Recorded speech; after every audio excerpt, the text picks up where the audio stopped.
Antrian kendaraan untuk mendapatkan BBM subsidi jenis solar juga terjadi di Kabupaten Oku dan sudah terjadi hampir setiap hari.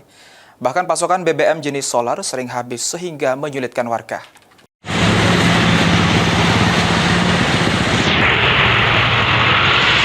Ratusan truk dan kendaraan terlihat mengantri di sejumlah SPBU di Kabupaten Ogan Komering Ulu demi mendapatkan BBM subsidi jenis solar.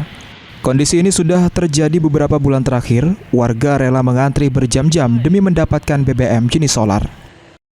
Salah satu pengemudi Aris mengaku untuk mendapatkan BBM jenis solar, dirinya harus mengantri sejak pagi hari, yang terkadang sering tidak kebagian karena SPBU kehabisan stok BBM solar.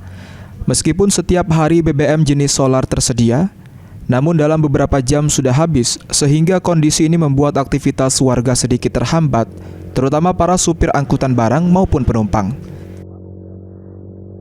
Ya, Pak? Iya benar Pak. Sudah panjang dari jam berapa Pak antri minyak Pak? Dari pagi aku dapat giliran. Sebagian masyarakat yang tak tahan mengantri terpaksa mengisi di eceran dengan harga yang lebih tinggi dari SPBU. Warga berharap masalah mengantri bahan bakar seperti ini segera teratasi. Dari Kabupaten Oku, Yunin Yuniki, PAL TV.